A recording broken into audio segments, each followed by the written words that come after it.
주님께서 여러분과 함께 또한 사제와 함께 마테오가 전한 거룩한 복음입니다. 주님 영광 받으소서.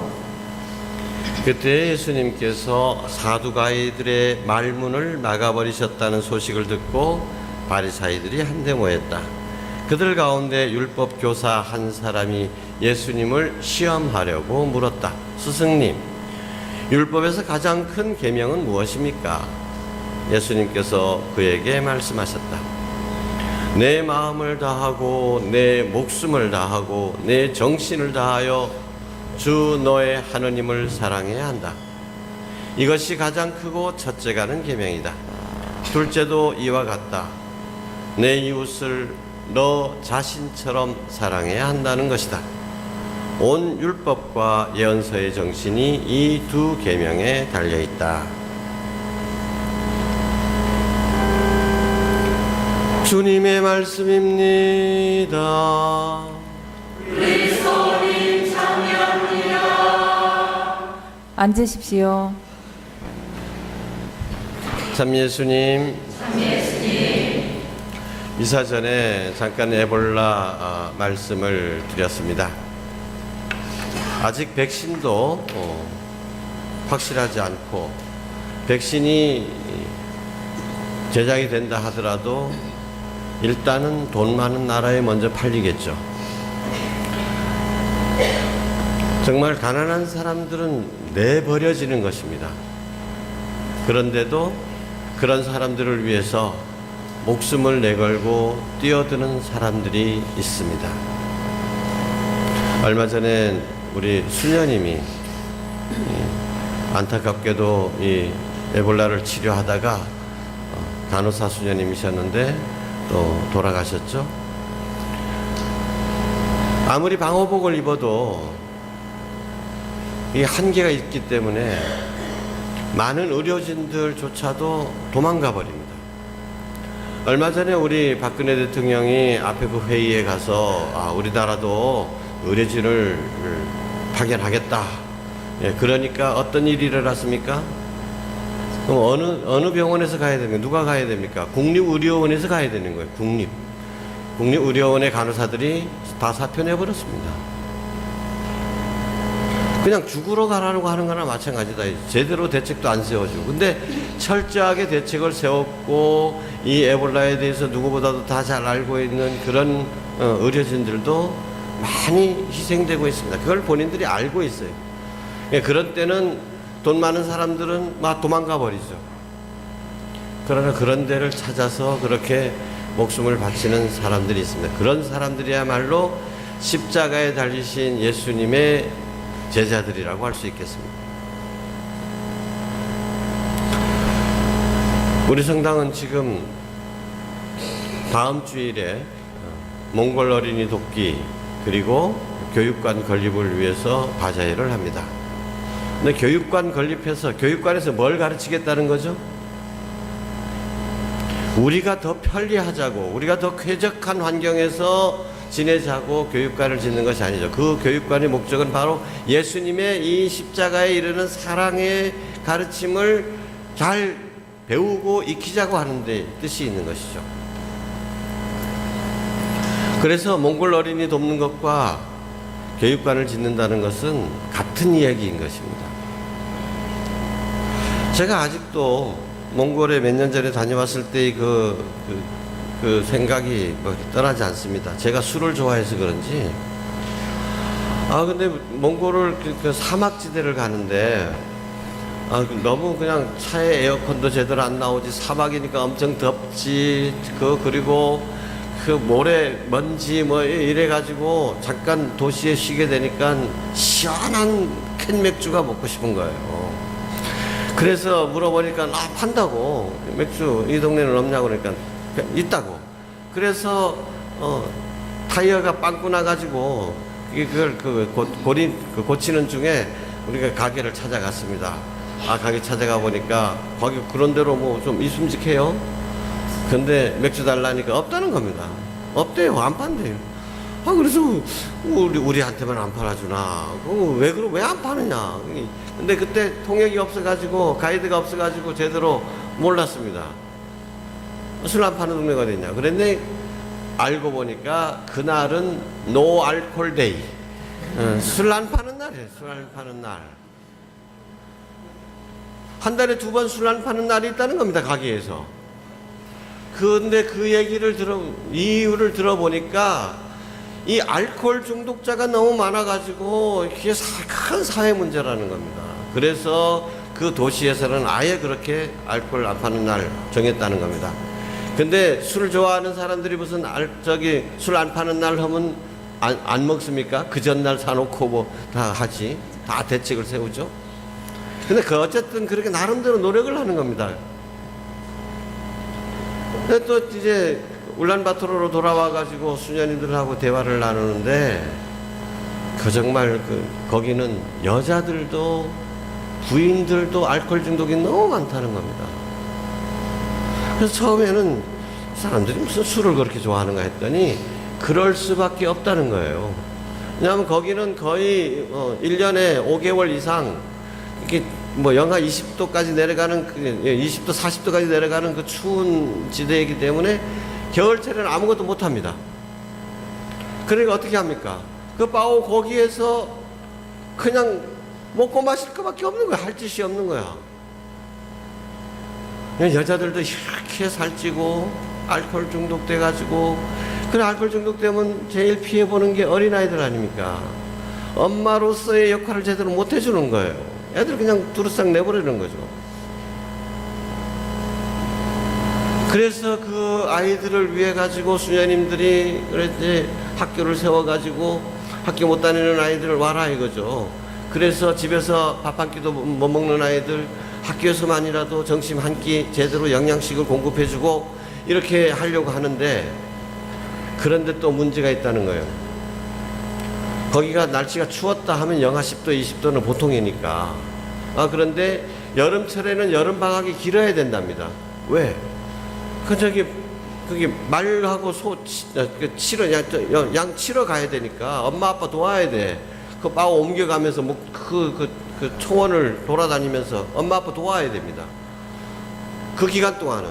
그러니까 가능하면 또 겨울방학을 짧게 해가지고 그 동안에 수업 일수를 채워야 되는데 학교를 못 나오는 애들이 많다는 거예요. 그러니까 여름방학 때는 아이들 집안일 돕는다고 못 나오고, 겨울에는 또 왜 못 나오느냐 하니까 너무 추운데 우선은 2가지가 꼭 필요하죠. 첫 번째, 신발. 그 꽁꽁 얼어붙은 데 나오려면 신발이 제대로 있어야 나올 거 아니냐는 거예요. 또 옷. 두툼한 옷이라도 있어야 밖에 나올 거 아니냐는 거예요. 그런 거 없으면 그냥 우리 지구라기가 좀 텐트 닮은 거예요. 거기서 그냥 사는 수밖에 없어요. 거기서 지내는 수밖에 없습니다. 그러면 거기서 그저 양젓 짜놓은 거 발효시켜가지고, 말젓 짜놓은 거 발효시켜가지고 그 술, 그거나 계속 먹게 되는 거예요. 그럴 수밖에 없는 환경이라는 거예요. 이번 바자회를 하면서 여러분들 의리를 내놓으시고, 지금 다른 본당에서도 바자회도 하고 또 모으기도 하고 있는데, 그런 것들 하나 보내주는 것이 그게 우리한테는 그냥 하나 보내줬다 이렇게 끝날지 몰라도 그 사람들한테는 정말 인생에 큰 의미가 있는 것입니다. 우리가 이렇게 돈을 모아가지고 장화 아니면 그게 새 신발 하나 제대로 사주면요, 인생이 달라지는 거예요. 자가용 없는 사람이 자가용 해가지고 마음대로 돌아다닐 수 있는 것처럼, 마음대로 영업도 뛸 수 있는 것처럼, 그 사람들에게는 신발이라는 게 우리 자가용이나 마찬가지입니다.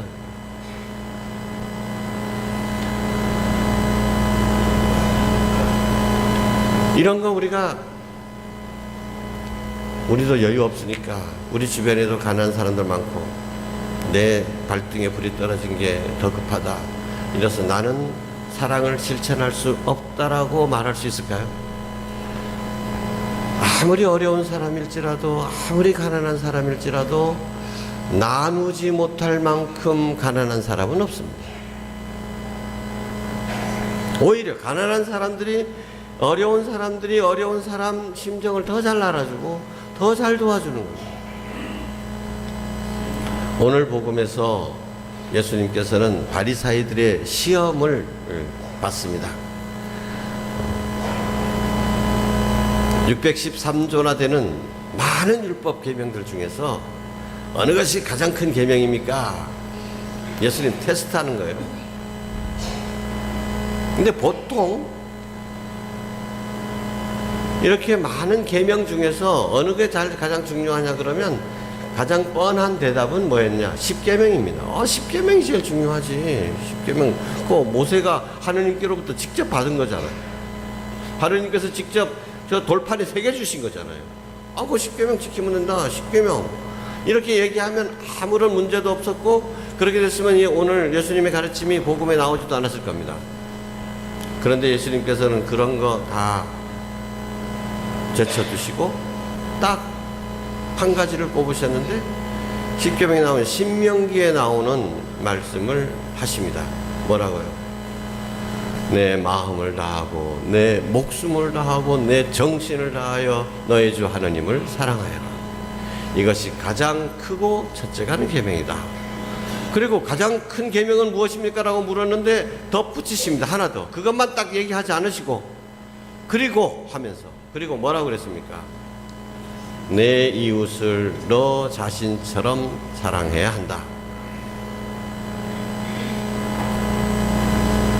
그리고 덧붙이시죠. 이 첫 번째 계명과 두 가지 계명, 이것이 모든 율법의 골수이고 핵심이지만 결국은 그것은 하나이다라고 하는 것입니다. 하느님을 진정으로 사랑하는 사람이 이웃 사랑을 아니할 수가 없는 것이고, 이웃을 진정으로 사랑할 줄 아는 사람은 이미 하느님의 사랑을 깨달은 사람이다. 하느님의 사랑을 알지 못하는 사람이 어떻게 이웃을 사랑하겠습니까? 눈에 보이는 형제를 사랑하지 않는 사람이 어떻게 하느님을 사랑한다고 할 수 있겠습니까? 하느님에 대한 사랑과 이웃에 대한 사랑은 하나인 것입니다. 그런데 예수님께서 율법 가운데서 가장 큰 계명을 지적해 달라는 바리사이들의 요구에 10계명을 들지 않고 이렇게 달리 표현하신 것은 또 다른 의미가 있습니다. 10계명을 한번 살펴봅시다.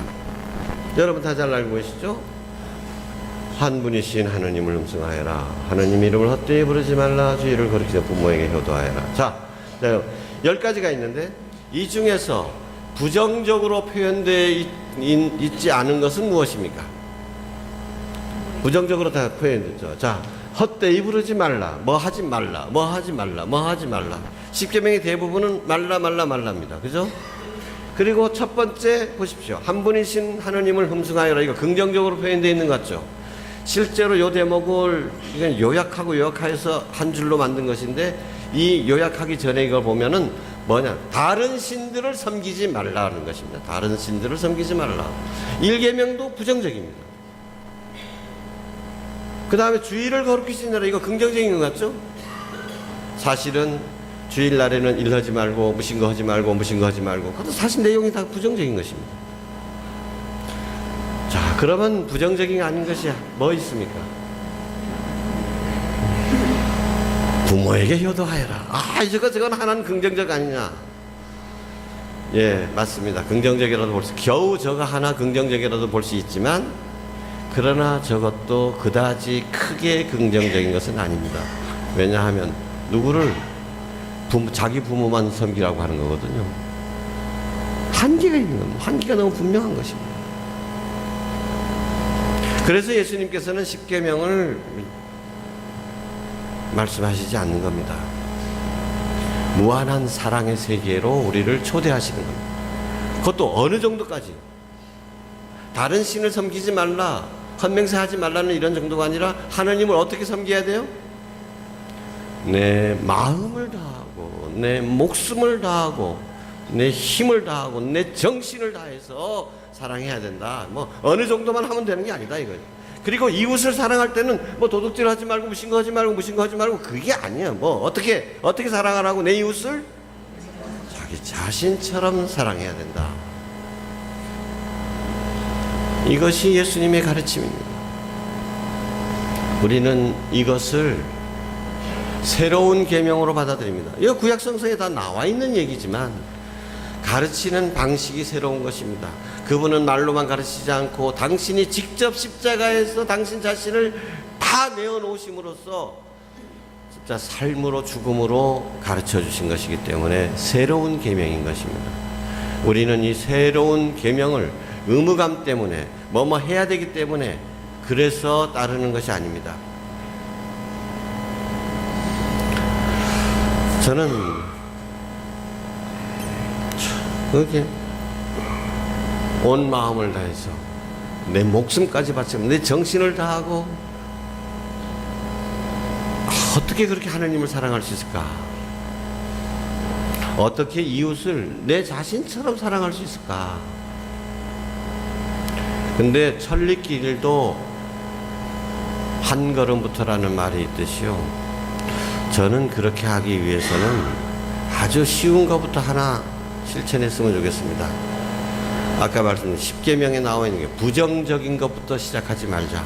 모든 것을 긍정적으로 시작하자. 사랑은 긍정입니다. 사랑은 못한다고 하지 않고 어떻게 할 수 있다라고 얘기합니다. 사랑은 너 못됐다라고 얘기하지 않고 뭐라고 얘기합니까? 예쁘다라고 얘기합니다. 사랑은 잘못을 지적하고 비난하지 않고 모든 것을 덮어주는 것입니다. 사랑은 지극한 긍정입니다. 그래서 우리 안에 먼저 안 돼 이게 아니라 이건 이런 얘기, 나 자신에게도 너는 안 돼, 너는 쓸모없어, 너는 못해, 너는 못났어 이렇게 자꾸 부정적으로 얘기하고 너 그렇게 하면 안 돼, 자꾸 나를 꾸짖지 말고 나한테도 먼저 긍정을 해주라는 것이죠. 괜찮아, 더 잘할 수 있어, 해보자. 그리고 다른 사람에게도 역시 그래, 실수했더라도 괜찮아, 다시 시작할 수 있어, 우리 함께 해보자. 많은 사람들이 너무 부정적인 것만을, 예를 들어서 학생들은 수업 시간에 수업 시간에 어떻게 수업 시간에 졸지 말자, 이게 목표라. 졸지 말자, 장난치지 말자. 같은 표현이라도 어떻게 하면 좋겠습니까? 수업 시간에 선생님 말씀 잘 듣자. 이거 긍정적으로. 쉬는 시간에 무신거 하지 말자, 이런 게 아니고 쉬는 시간에는 좀 이렇게 하자. 우리 신자들 신앙생활 하는데도 보면 뭐 하지 말자 맨날 부정적이야. 이웃하고 싸우지 말자, 거짓말 하지 말자, 욕심 부리지 말자, 무신거 하지 말자. 경하다 보니까 맨날 하지 말자는 쪽으로만 부정적인 삶으로 가득 차 있어. 이웃하고 싸우지 말자가 아니고 어떻게? 이웃하고 사이좋게 지내자, 화목하게 지내자. 목표를 좀 그렇게 줘야지. 아이들한테 욕하지 말자가 아니고 아이들에게 칭찬하고 격려하자. 이런 식으로 좀 긍정적인 건, 내가 부정적으로 자꾸 생각하고 그런 것이 있다면 자꾸 그렇게 긍정적으로 바꿔보는 훈련을 하자는 거죠. 하느님 마음을 상하게 하지 말자, 이렇게 아니고 어떻게 하면 좋겠습니까? 하느님을 기쁘게 해드리자. 이런 식으로 모든 것들을 긍정적으로 이렇게 하다 보면요, 내 마음도 점점 긍정적이 되고 이웃 사람들도 점점 긍정적으로 대하게 되고 여기에서 조그만한 사랑들이 자라나기 시작하는 겁니다. 그래서 더 긍정적으로 볼 수 있게 되고, 사실 예수님께서 사랑의 이 이중 계명을 가르쳐 주신 것은 당신의 완전한 긍정을 말하시는 것이었습니다. 당신이 우리를 사랑하시는 것은 너는 요것 때문에 안 돼, 너는 요거 좀 고쳐야 돼. 주님께서 손가락질 안 하시잖아요. 당신이 우리를 위해서 십자가에 못 박히실 때 우리가 그저 손가락질 당할 게 아무것도 없어서 그랬습니까? 아니잖아요. 지적하려면 한도 끝도 없었죠. 벼락 맞아도 몇 번씩 맞을 대죄인이었습니다. 그러나 그런 건 아무것도 따지지 않으시고 다 덮어주시고 그냥 안아주셨잖아요. 그리고 우리를 위해서 당신 피까지 흘리시고 목숨까지 내놓으셨잖아요. 그럼으로써 참된 사랑이 어떤 것인지를 보여주신 것입니다.